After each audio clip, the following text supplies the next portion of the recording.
Muchas gracias, Horacio, por la invitación. Y qué bueno que se dieron el tiempo de acompañarnos esta tarde-noche. Pues me da entre gusto poder ver a tantas mujeres en la audiencia, y eso pues creo que me compromete porque soy la única en la mesa. Entonces esperemos hablar cosas interesantes.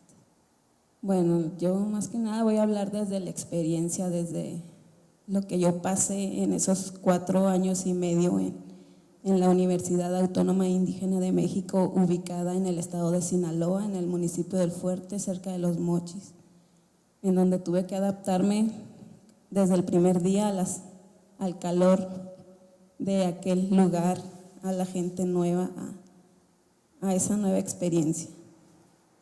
¿Cómo describir esas horas, esos días, esos años, mi tiempo en la universidad sin que la nostalgia y la añoranza se hagan presentes en los recuerdos de lo ahí aprendido y vivido?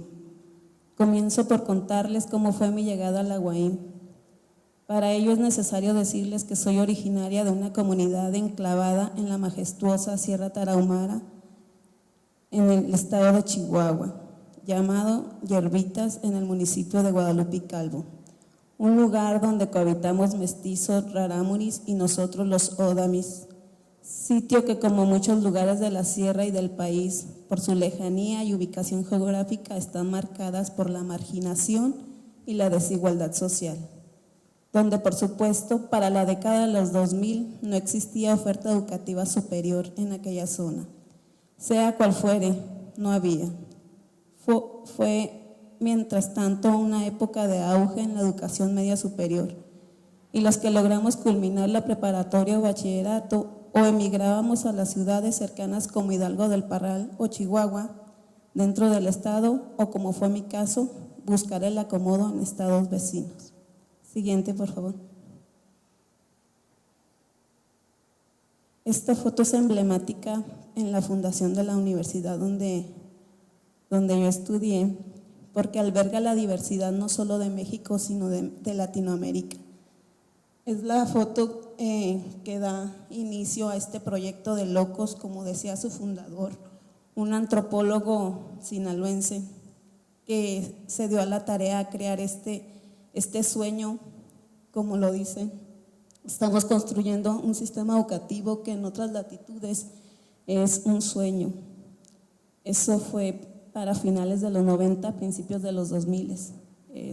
Fue una de las primeras universidades de su género en toda Latinoamérica, y la tuvimos en México. Conocí a la UAM por la recomendación personal de un primo, pero al indagar vía internet me fascinó lo que ahí leí y miré. Ese crisol cultural en las imágenes, esa calidez que reflejaban, esas frases de una desbordada libertad que invitaban a soñar con cambiar este mundo desigual. No lo pensé mucho, fue un llamado inmediato a mi rebeldía eclipsada, quizás a mis ganas de superación personal o a esa invitación a lo desconocido. ¿Cómo rechazar una oferta educativa donde el pilar principal eran sus titulares académicos? Y verme convertida en una de ellas fue para mí genial. Fue así como yo me enteré de este nicho educativo en el noroeste de México. Siguiente, por favor. Como ya lo había mencionado, fue un proyecto sui generis. No había un antecedente en este tipo, que bien vino a detonar en lo que hoy conocemos como universidades interculturales a nivel país, pero no nace con esa función o ese cometido de llamarse una institución intercultural. Yo, en mi generación, fue la que rompió el paradigma, pero dio nacimiento al otro. La Universidad Autónoma Indígena de México nace con el paradigma del sociointerculturalidad, que dista mucho de lo que es hoy la propuesta intercultural oficialista de las universidades a nivel nacional. Entonces es en ese rompimiento en el que mi generación pues estuvimos con un pie en uno y un pie en otro. Entonces fue Fue realmente interesante. Siguiente, por favor. Esa frase denota de dónde éramos los estudiantes que llegábamos a la UAM.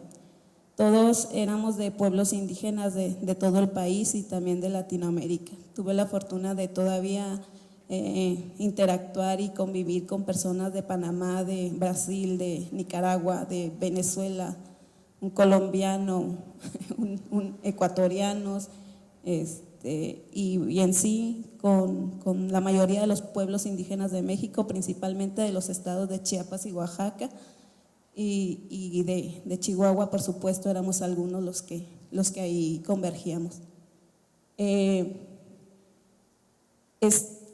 Las fotos denotan que no era una universidad donde solo se iba a estudiar o a aprender. Es una universidad que ofrece los servicios de alojamiento y de alimentación a los estudiantes que ahí vivíamos. No había, el sistema educativo no era por semestre, sino por trimestre. No teníamos vacaciones, o si queríamos nos veníamos, o si no, ahí había muchas actividades que pudiéramos realizar dentro de la misma universidad. Entonces, las fotos es cómo los inmuebles fueron donados por gente caritativa del municipio del Fuerte y del poblado donde está ubicada la universidad. En la primera foto ese fue mi hogar por los 4 años que estuve cursando ahí la licenciatura de Sociología Rural. Es un albergue femenil, entonces ahí sí nos dividían a los niños y a las niñas. Y acá es el comedor universitario, que como ven, pues era solventado por la CDI, pero no la CDI federal, sino que teníamos que ir a hacer presencia a la CDI estatal. Era como llegaban los recursos, y eran los espacios comunes donde uno podía interactuar, comunicarse, convivir entre gente tan diversa como la que estamos ahora aquí en este espacio. Entonces eso era el hogar, y eso hacía precisamente en respuesta a los sectores más vulnerables del país y del estado que llegábamos ahí, ¿no? Con un sueño de cursar la educación superior. Siguiente, por favor. Y esta es como las dos visiones que les contaba. La primera foto es un símbolo emblemático de la cultura Llorén de Mayo, que es la que se ubica en esa zona en el norte de Sinaloa y el sur de Sonora. Entonces, la universidad está ubicada en un centro ceremonial que se llama Mochicahui, y entonces es donde convergen tanto la cultura mayo como con las nuevas tendencias. Es como una mezcla de los dos mundos que algunos autores llaman, ¿no? Y pues, ¿qué puedo decir? No teníamos clases, las clases eran denominados talleres, no eran obligatorios, la investigación por cuenta propia era la que prevalecía. Si querías salir, pues tenías que echarle ganas, si no salías. No había un límite para cursar tus materias, igual y podías adelantarte o podías atrasarte, que lo más común era lo segundo, que nos atrasáramos. Éramos pocos los que podíamos acreditar las materias, pues en tiempo y forma, como nos decía. Pero esto sujetaba a las becas, o sea, mientras no estabas al corriente, pues te iban suspendiendo los servicios, porque no ibas cumpliendo de cierta manera, pero siempre encontrábamos las formas de que no se cometieran esas injusticias. Siguiente, por favor. Aquí son fotos de los paisanos de Chihuahua en distintas actividades. Estos eran los espacios interculturales o actividades interculturales que la institución promovía, pero la mayoría surgían de las inquietudes de nosotros los titulares académicos, que desde el nombre pues no éramos nombrados estudiantes, porque la propuesta inicial era que tú eras tu propio, o sea, de ti dependía aprender, por eso éramos titulares, no alumnos, no estudiantes, porque eso supedita que el que sabe y el que no sabe, y el que debe ser llenado y el que está vacío. todos los titulares, no, aquí era más dinámica, las cuestiones, prevalecía en lugar de la enseñanza, el aprendizaje. Siguiente, por favor. Y pues esto permeó mi vida durante mis 4 días. Es un fragmento del himno universitario que a la fecha prevalece y que cobra sentido una vez que sales de la universidad. Mientras estás ahí no le encuentras, te cansa que te tengan ahí cantando y no te das cuenta que te estás convirtiendo en esa persona libre de pensamiento, de actuación y de todo. Entonces sí fue un shock al salir de la universidad y creerte eso que tanto repetiste, ¿no? Y la participación de nosotros como titulares académicos era muy importante porque éramos parte fundamental en la toma de decisiones de la universidad. Les estoy contando de mi generación, la de ahora está un poco más desdibujada de esta realidad. Ahí podíamos participar y teníamos un lugar privilegiado ante las autoridades para proponer y disponer de las cuestiones de la universidad. Entonces ahí un espacio, cuando yo inicié todavía seguía que la única forma de salir de la UAIM era mediante una tesis, la defensa de tesis, no había otra modalidad de titulación.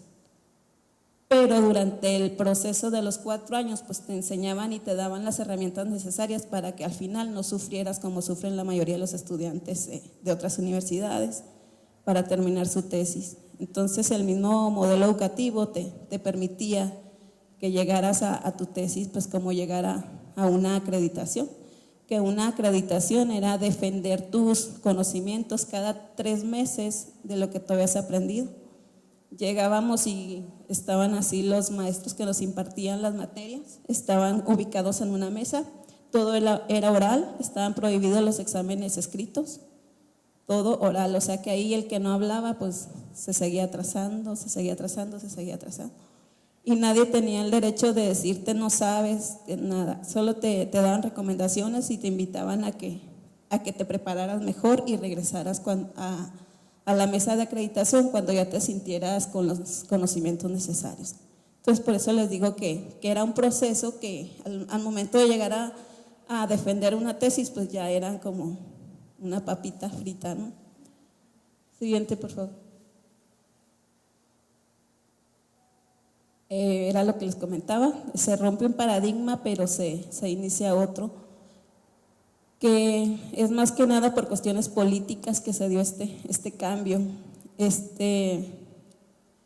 porque el fundador defendía su postura de la sociointerculturalidad, tuvo que defenderla ante las distintas dependencias para no alinearse a la CGIB, que es la que coordina todas las universidades interculturales. Para el año 2004 ya existía la del Estado de México y existían otras más en el país.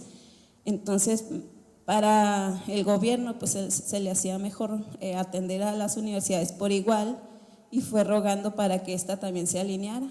También fue culpa de Silvia Schmelker, no sé si la han escuchado, que se le adjudica que Silvia trajo la interculturalidad a México.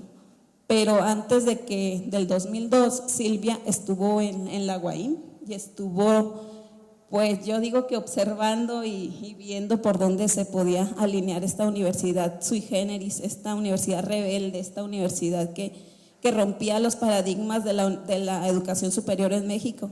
Entonces va primero Silvia, luego después va Vicente Fox y después del gobierno de Chente es donde ya se alinea la universidad y el fundador por cuestiones éticas prefiere retirarse antes que alinearse a la línea de las interculturales.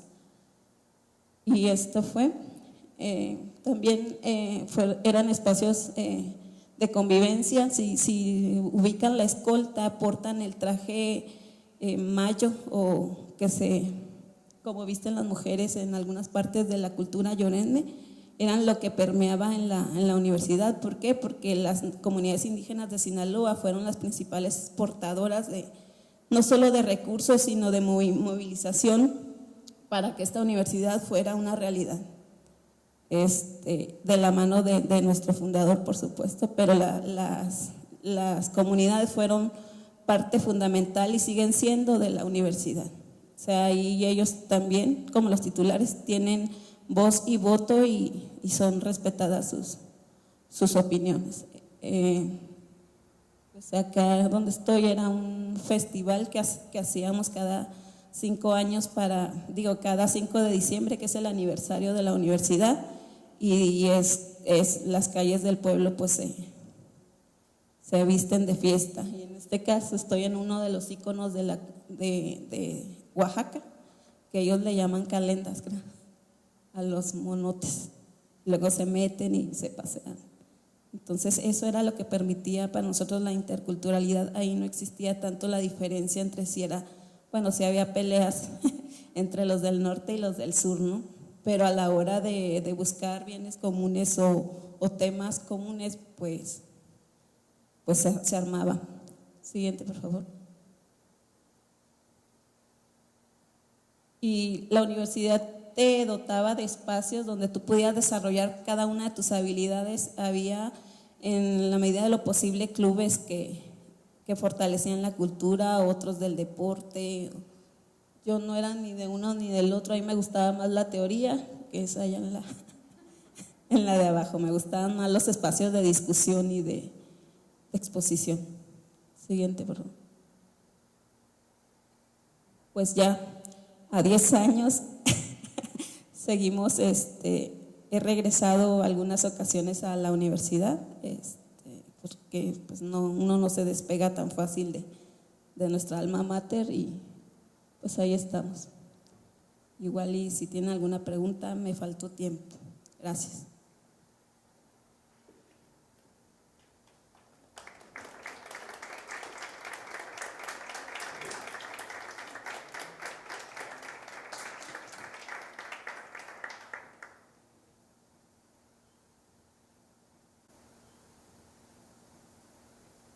Bueno, pues igual, muy buenas tardes, noches. Es un gusto estar aquí, compartirles un poco de lo que estamos haciendo y pensando en el proyecto en el que colaboro. Casi va a ser un punteo de ideas que organizo en 3 elementos. El primero es en qué consiste a grandes rasgos el proyecto. El segundo es algunas cosas que adivinamos estamos produciendo o son consecuencia un poco de lo que estamos generando. Y en tercer lugar, eso que estamos produciendo, qué cosas nos está haciendo pensar o cuestionarnos. Por el tiempo y la forma como se redacta un poco una presentación breve, a cualquier comentario que yo haga, tengan en cuenta una cosa: en la vida real está lleno de errores y de aciertos. O sea, nuestro proceso es una búsqueda y todo lo que suene a neta es un acuerdo provisional, ¿sí? Y bueno, en este sentido me gustaría empezar con una pequeña reflexión de John Berger, que dice que el arte es un atisbo de lo que yace más allá de otras prácticas, más allá de ellas, porque no es el objeto de la tiranía de la visión moderna del tiempo. Y en ese sentido creo que nuestra experiencia se hermana un poco más con el arte, con la experiencia artística, pero no esta que parece ser neutral o etérea. Es una experiencia artística en un campo de guerra, pero más arte en cuanto a experiencia abarcativa y profunda, que es solo un ejercicio de racionalidad. ¿Qué es el proyecto? Yo trabajo en una organización que ya de por sí es medio extraño porque es una alianza, no tenemos como organización una figura jurídica, se forma de 3 instancias distintas, 2 universidades y un colectivo que trabaja ahí en la sierra. A grandes rasgos, el esquema que estamos tratando de implementar somos una organización que tenemos como 15 años trabajando en la sierra y nos ha permitido poco a poco ir estableciendo ciertos vínculos con distintos colectivos, comunidades, organizaciones. Entonces, lo que hemos venido descubriendo es cómo juntos podemos construir un planteamiento, el diseño de un escenario deseado en el corto plazo, algo más tópico que utópico, y en conjunto generar propuestas de trabajo que traten de delinear, de construir ese escenario y en esa práctica generar cosas, producciones, le llamamos, o modificaciones en el contexto. En ese proceso hay algunos ejes que hemos comprometido que son relevantes para nosotros. Primero, aprender junto con los colectivos de lo que estamos haciendo. Después, entender que cualquier proceso está implicando un encuentro y en ese sentido el encuentro ya implica un ejercicio entre diversidad. Ese encuentro trataríamos de que genere una convivencia que produzca, ¿sí? Que produzca aprendizaje, que produzca una relación, un actor colectivo más amplio. En ese sentido, pasando los años, creo que se ha venido consolidando una especie de tejido, tramas, urdimbres complejas, en una red de redes más caótica que organizada, una especie más de rizoma que de red, en donde no hay currículums, sino hay una reflexión sobre la vida, nosotros en la vida, los colectivos, nosotros juntos en la vida, y ahí vamos tomando decisiones sobre qué queremos que cambie. Aquí ya hay un límite porque nos damos cuenta que el trabajo a interescalas es importante, o sea, el trabajo solo en lo local es muy valioso, yo diría que sí es origen de procesos, pero hoy cualquier bronca importante tiene que abordarse a múltiples escalas. Entonces es algo que estamos descubriendo y entonces ahora es, bueno, esta red que era una red más local o regional, cómo se tiene que articular con otras cosas, gentes, grupos, tecnologías, etcétera.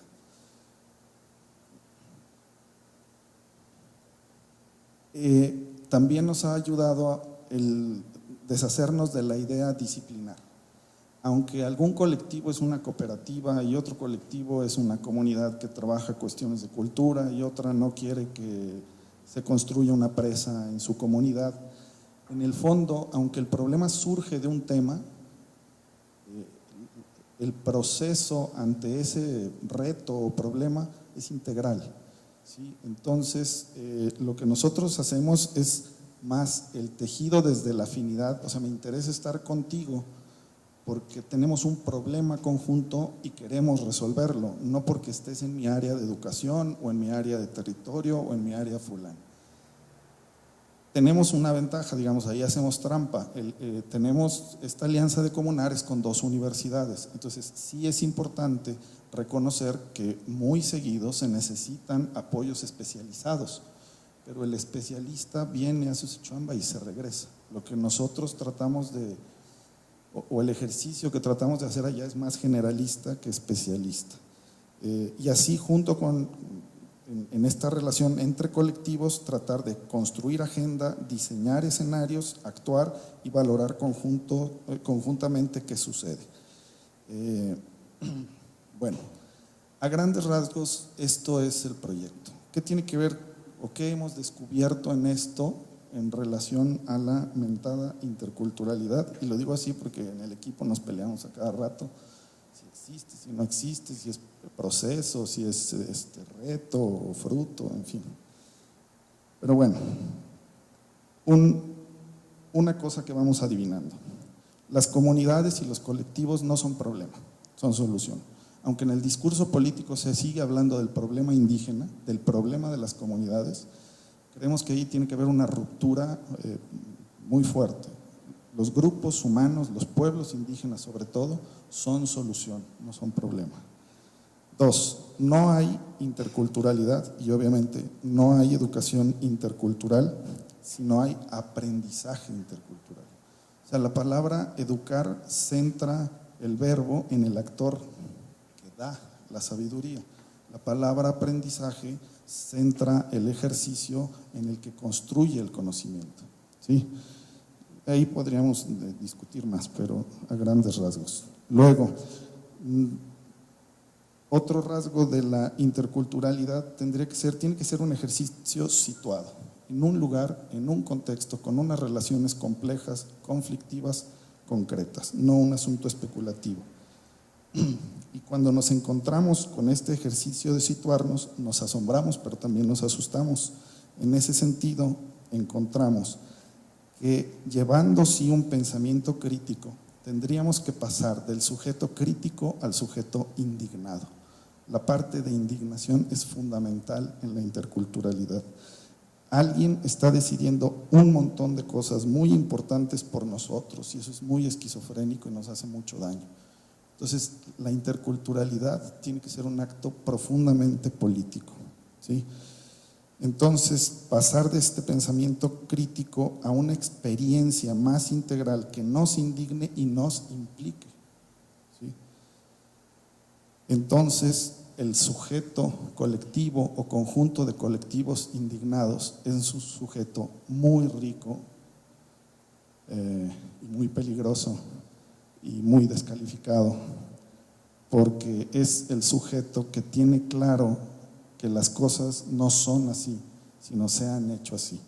Entonces tiene como en su genoma la posibilidad de generar otra cosa, otra apuesta.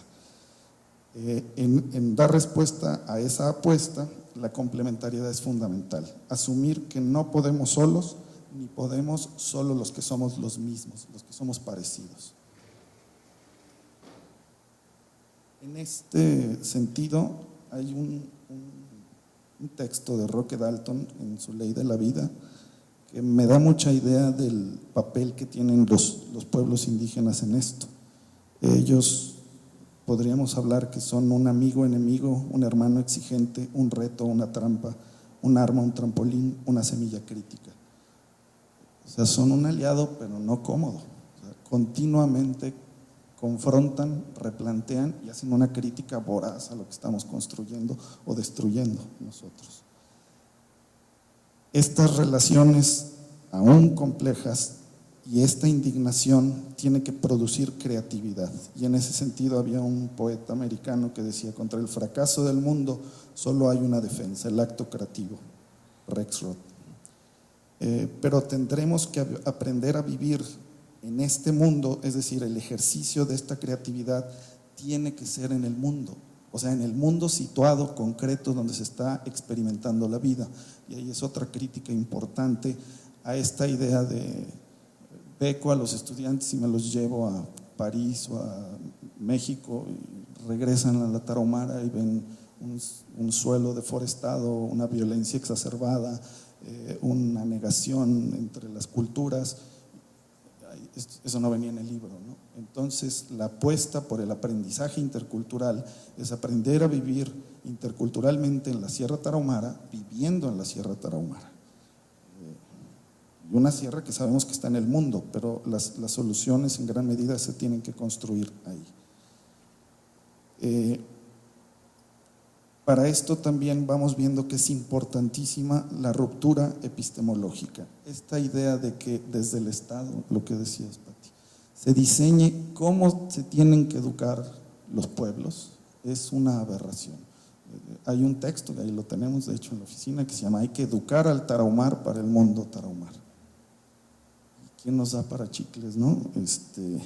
Entonces, no puede haber interculturalidad si no emerge la voz callada, si la frontera y el centro no diluyen sus cardinalidades, sus puntos de ubicación, si no hablan las mujeres y los hombres que han sido silencio, si las otras formas de epistemología y de experimentar la vida no surgen. Entonces, la metodología del silencio es muy importante.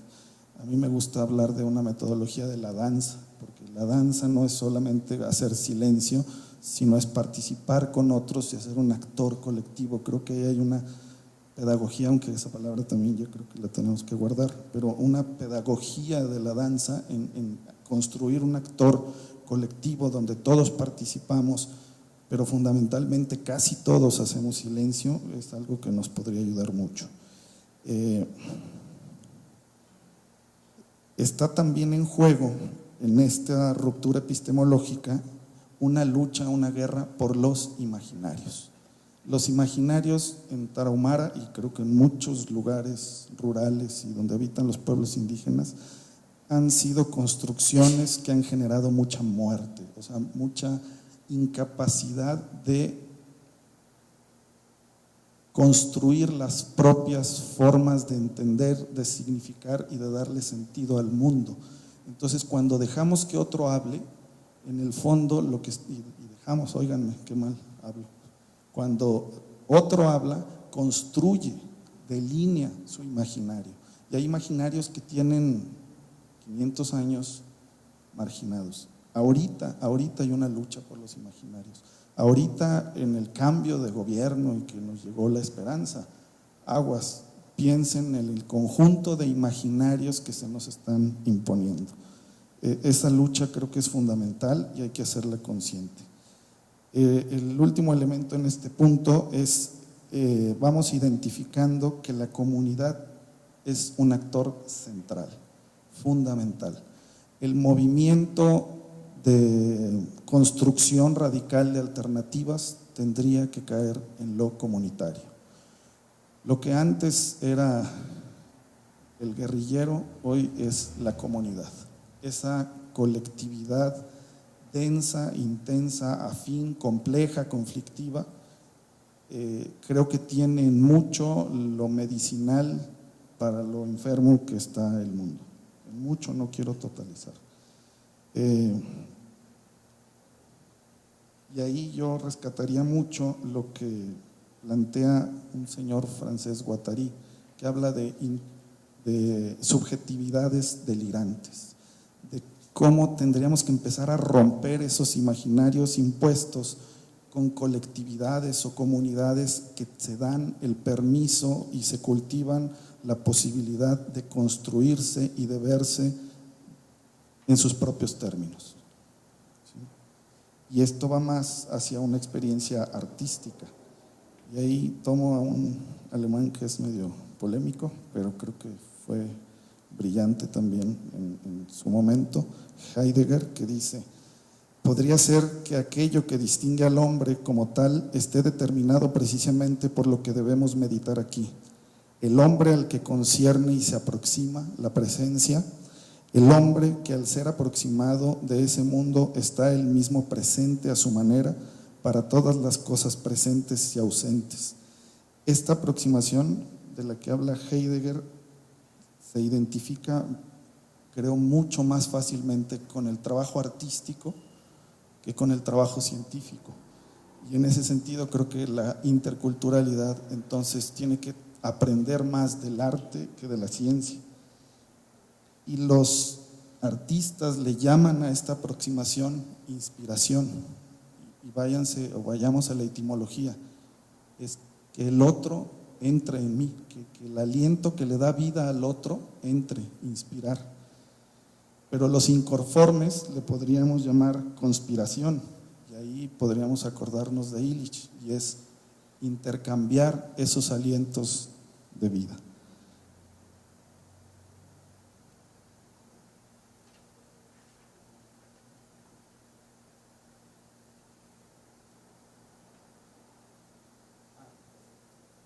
Entonces, creo que en el fondo es un conjunto de esfuerzos, les repito, con muchos errores, pero de esfuerzos porque algo de los otros entra en nosotros, y de cómo compartimos también unos y otros esos alientos que nos ayuden a imaginar, vuelvo a repetir, no utopías, topías, cosas concretas que podemos construir en plazos accesibles que podamos vivir nosotros o nuestros hijos, nuestras hijas.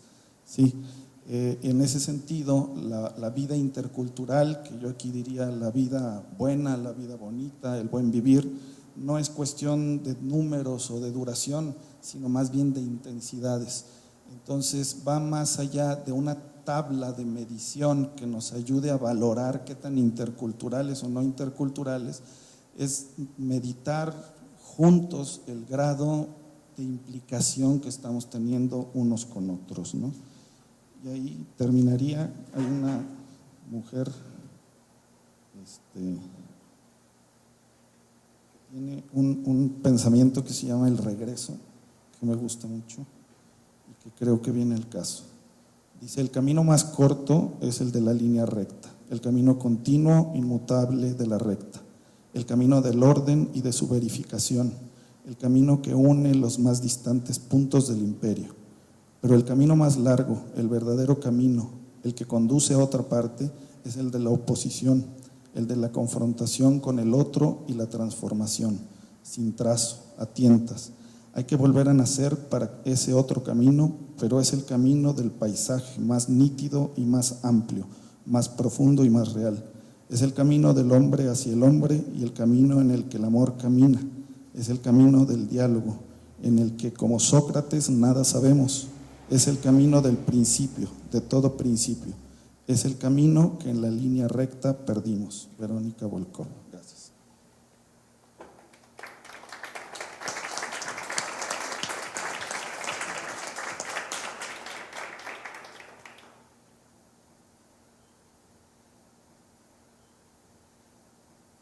Hola, buenas tardes.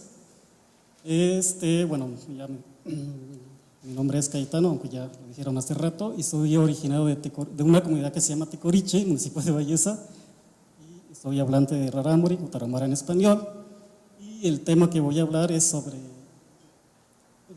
la educación en contextos interculturales, el proyecto Rarámuri en Basiware, Huachoche, Chihuahua.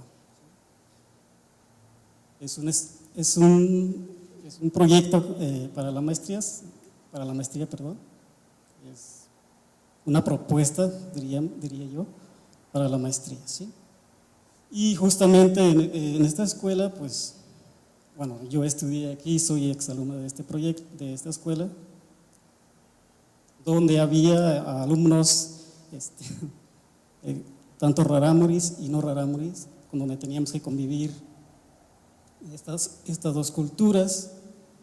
Y también en esta escuela pues había, teníamos que aprender tanto como el idioma rarámuri, era obligatorio para las dos culturas, o sea, rarámuri y los jóvenes no rarámuri. Era 5 horas el español y 5 horas de rarámuri o tarahumara en español, y aparte del inglés, ¿no?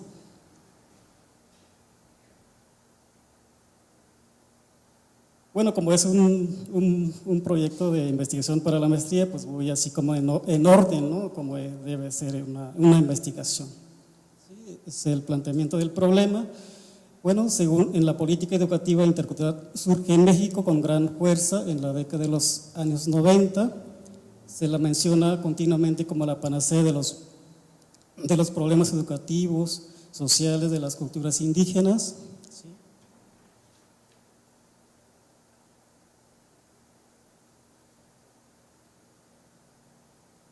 Bueno, antecedentes. En México, en el siglo pasado, las políticas educativas se orientaron a la búsqueda de la unidad nacional mediante la integración o asimilación de la población. ¿Sí? Y ahí, después de los proyectos integradores y de aculturación, en los 80s, el proyecto de educación indígena bilingüe bicultural, posteriormente de la educación intercultural. Y en el 2001 se creó la Coordinación General de Educación Intercultural Bilingüe. En el 2003 se reclutó la Ley General de Derechos Lingüísticos de los Pueblos Indígenas. Como ya decía la compañera, en el 2004 se crean las universidades interculturales, ¿sí? Y no sé, aunque muchas de las universidades interculturales llaman cuando hay estudiantes indígenas, ¿sí? O sea, donde hay estudiantes indígenas, y no sé si sea realmente esas universidades o escuelas interculturales.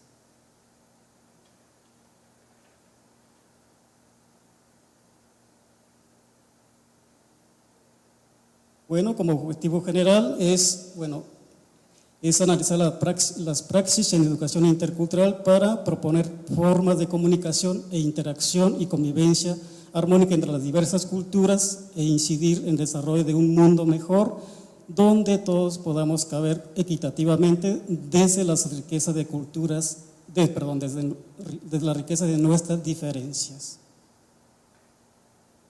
Y como objetivos particulares es encontrar una definición realista del término interculturalidad, en la teoría y en la práctica para propiciar una convivencia armónica.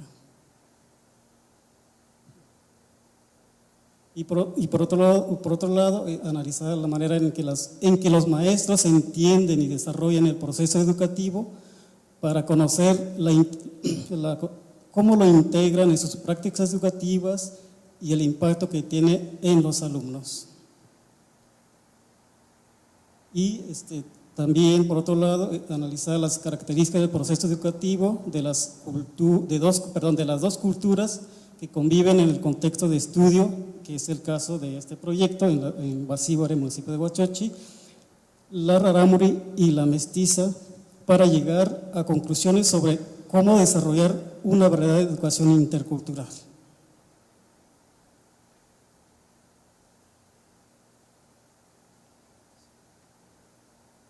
Bueno, como preguntas generadoras de la investigación, pues bueno, tenemos, en esta investigación pretendemos conocer qué rasgos define la interculturalidad.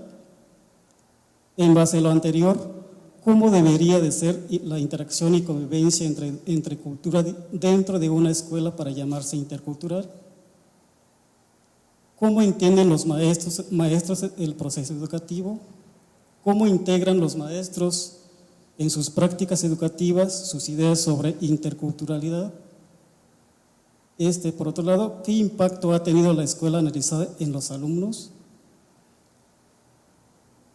¿Y cómo aprenden los niños rarámuri en comparación con el aprendizaje de los niños de la cultura occidental? O sea, me refiero en la cultura de los jóvenes que no son rarámuri, pues, o no son indígenas.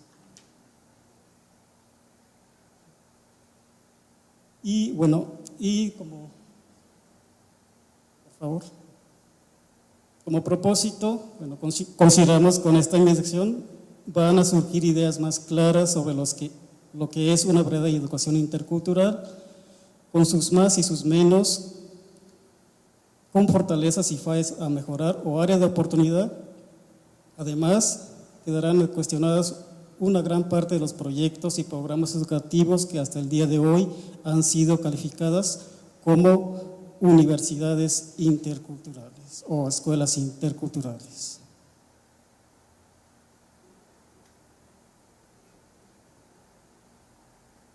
Bien. Bueno, como justificación pensamos que con esta investigación puede generar más motivación para crear dos tipos de proyectos a nivel global o a nivel local. Y por ende obtener ideas claras y precisas que ayudan a mejorar las relaciones de los que conformamos esta sociedad tan diversa, o sea, tan diferentes, que es la mexicana. Bien, justifica plenamente y motiva a un estudio de este tipo. Bueno, puesto que aquí en México pues, tenemos por lo menos unos 68 culturas diferentes.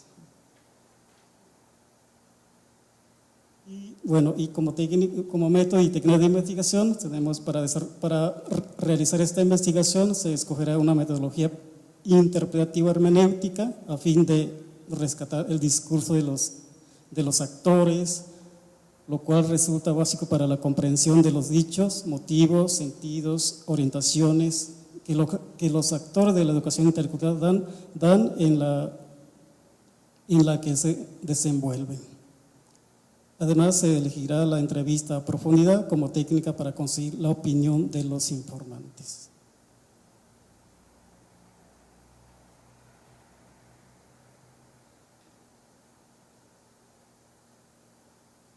Bien, estado de la cuestión es, bueno, sobre el tema de intercultural, bilingüe, intercultural, comenzaron los estudiosos con los migrantes, por ejemplo en España, en los años 70.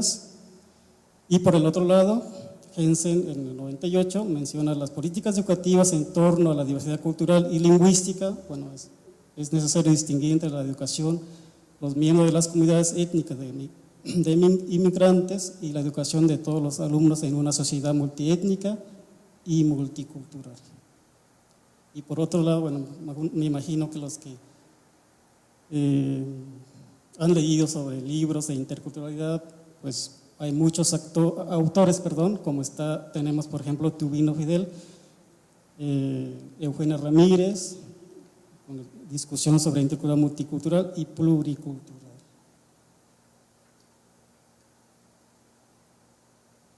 Bien, esa es como la historia de este proyecto, la Secundaria Técnica 87, Cruz Rarámuri.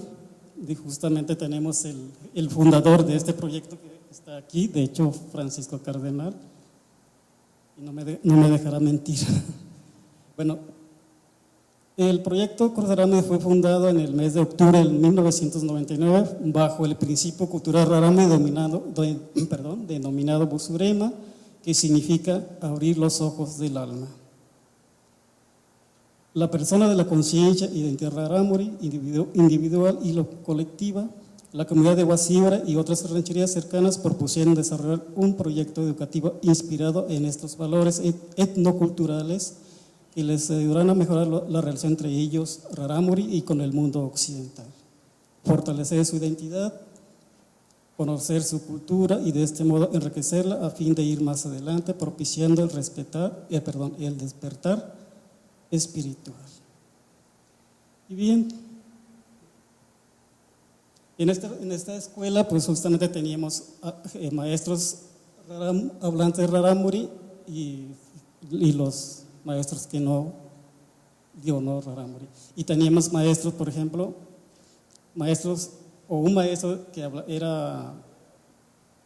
daba clases de la materia de inglés y maestros que daban materia de rarámuri o tarahumara en español. Y las clases recibíamos tanto ya sea el inglés, el español y el rarámuri. Y antes de terminar mi charla, quisiera mostrar un mini video que es como un trabajo etnográfico. ¿Sí? Pero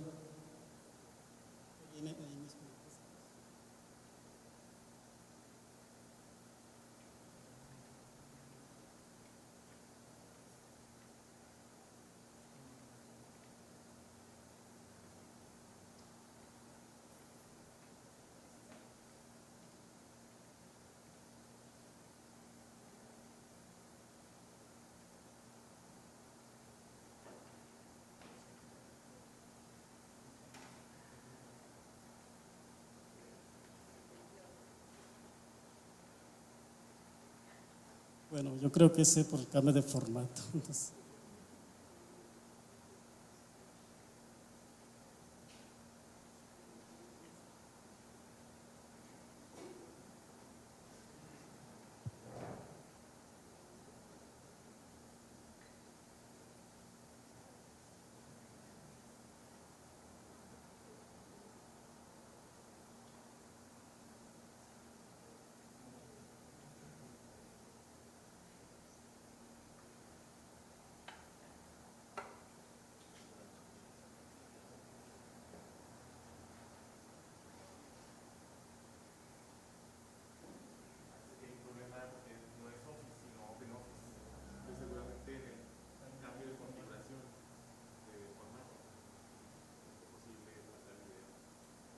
pues le debo el video.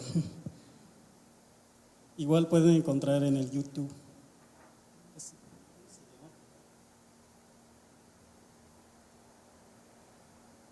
El proyecto.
Bueno, pues gracias, es toda mi participación.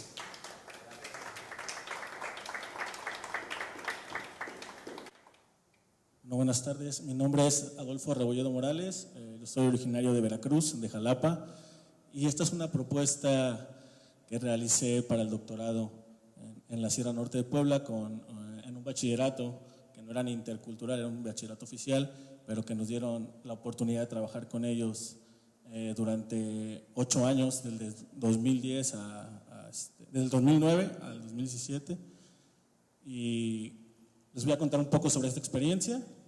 Fue un proyecto patrocinado primero por el gobierno del estado de Puebla, y después se cambió a una fundación que se llama Overbrook, junto con el grupo de investigadores de People and Plants International.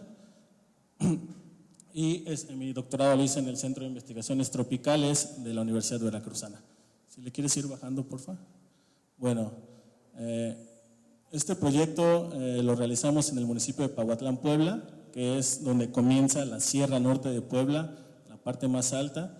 Está ubicado entre los 100 y 2.300 metros sobre el nivel del mar. Tenemos diferentes tipos de climas que van desde el semicálido húmedo hasta el templado. Podemos encontrar varios tipos de vegetaciones que van desde bosques de pino hasta la selva baja caducifolia.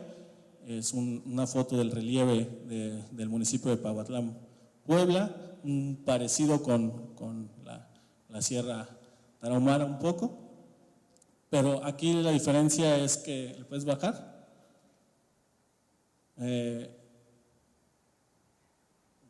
Aquí la diferencia es que las actividades productivas van más destinadas al café bajo sombra. Son comunidades nahuas que adoptaron el cultivo del café cuando comenzó a llegar a México.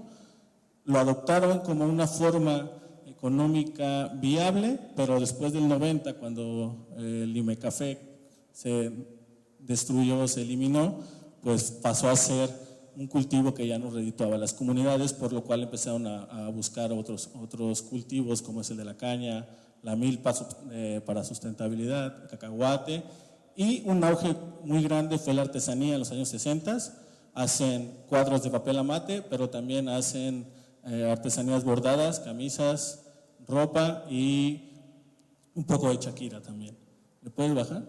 Para situarnos un poco en la Sierra Norte de Puebla, en la parte norte del estado, el municipio es Pahuatlán, y esos 3 puntos que se ven, que no se ven muy bien, que están del lado derecho, es el territorio náhuatl. El territorio náhuatl se divide con el territorio de los ñañús a un lado y con el territorio de los totonacas o totonacús en el lado de Veracruz, y es un sitio donde se fundó un gran imperio que fue el imperio del rey Xolotl, que era parte de la Triple Alianza, y hasta ahorita continúan viviendo ahí las comunidades nahuas.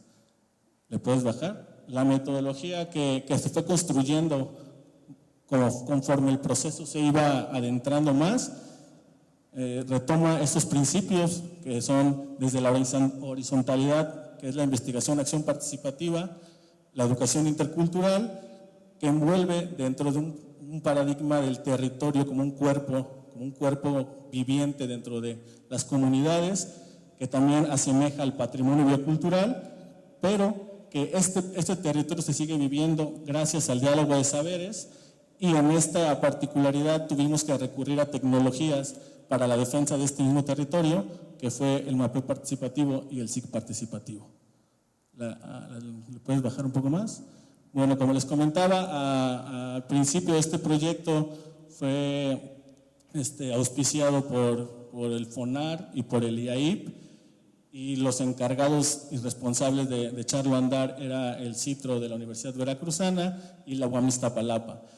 Tenía que ver mucho con el aprovechamiento forestal para fibras que se fueran utilizadas para la artesanía de papel amate, y estas fibras crecen dentro de los cafetales, o sea que había una relación muy simbiótica entre el proceso de producción de artesanía y los cafetales bajo sombra, lo cual nos pareció un poco contradictorio, porque nosotros veníamos trabajando desde un proceso de participación de las demandas de los pueblos, pero cuando llegó el financiamiento por estas instituciones del Estado, fue como más dirigido a solo trabajar con los árboles, ver qué árboles crecían, cuáles se aprovechaban y cómo es que podían ser útiles dentro de los cafetales y para los artesanos.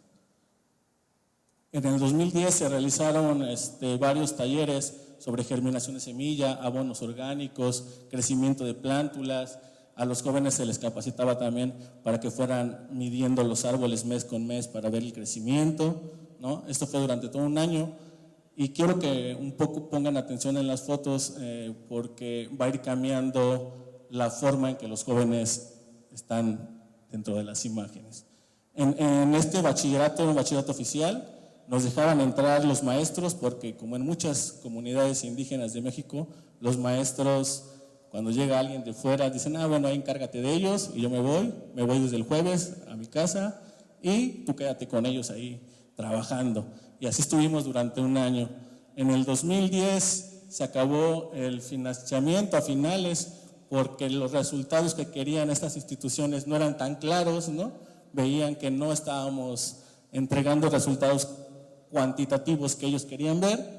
Dijeron, no, pues hasta aquí va a parar el financiamiento. Nosotros queríamos otro tipo de resultados tangibles, que acabaran con la pobreza, que el discurso político que siempre se tiene.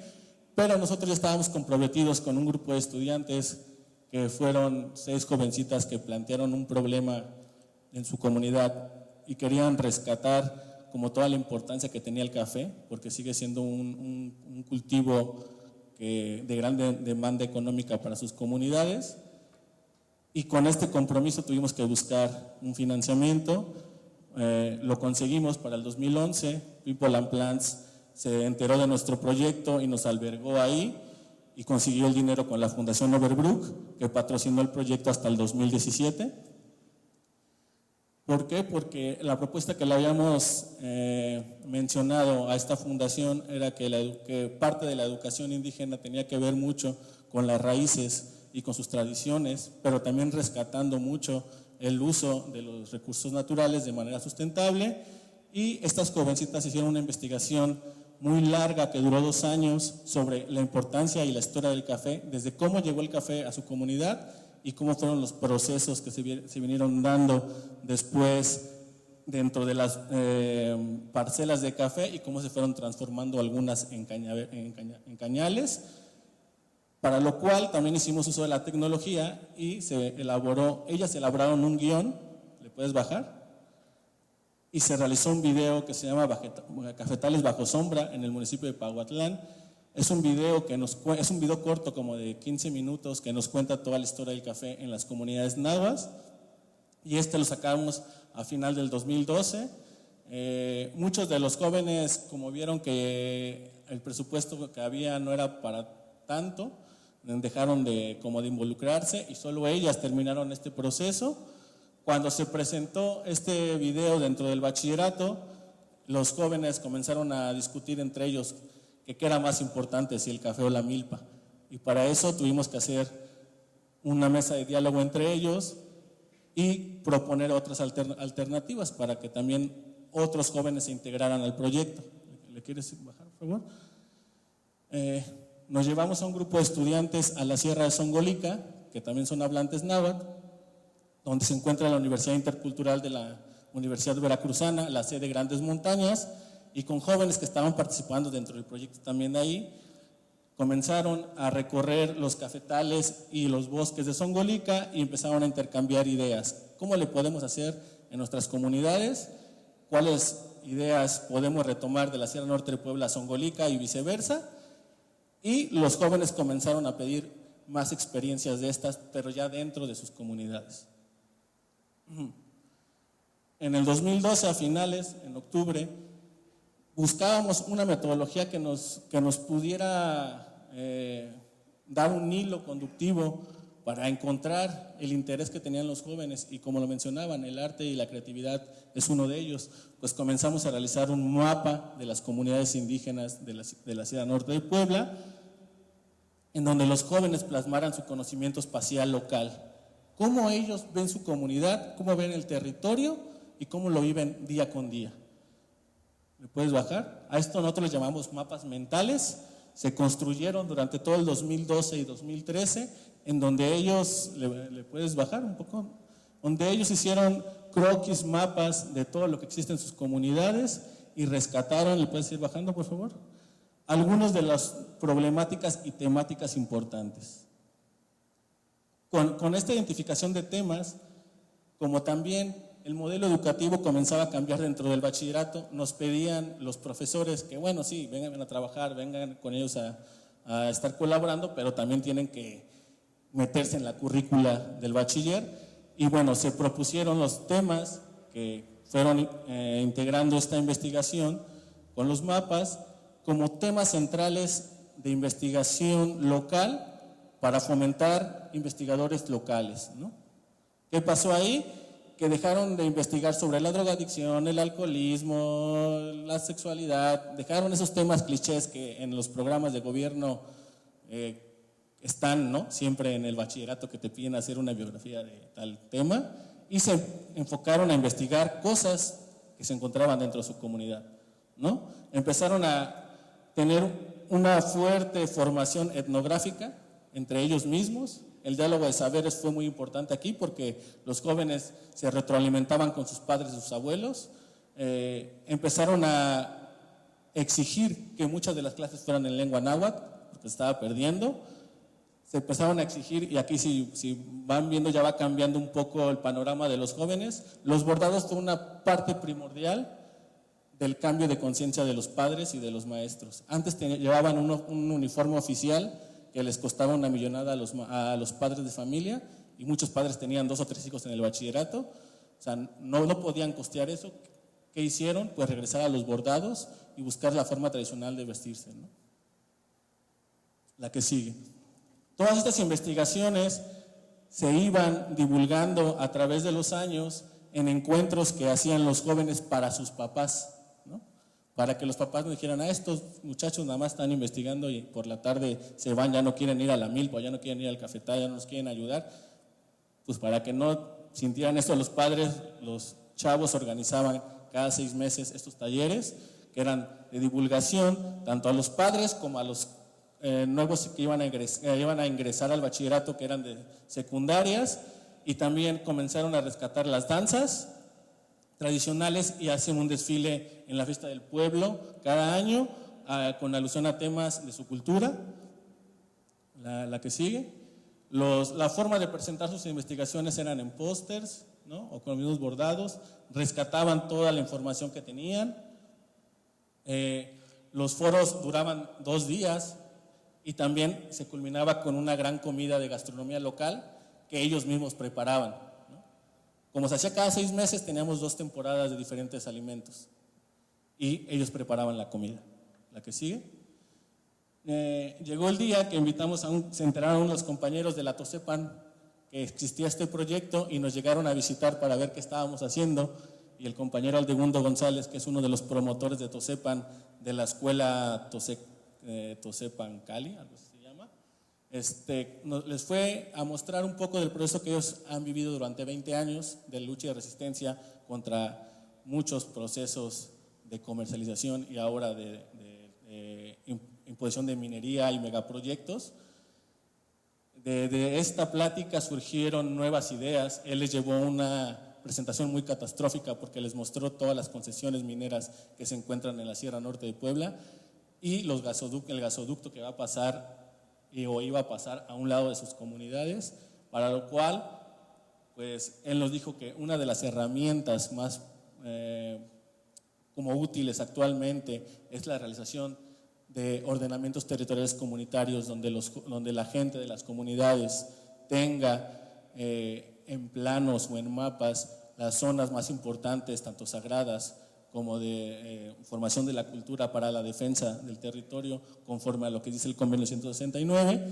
Pues los jóvenes se entusiasmaron mucho y nos dijeron, a ver, pues ¿cómo le podemos entrar a esto del ordenamiento territorial comunitario? Y bájale para que se va a acabar el tiempo, creo.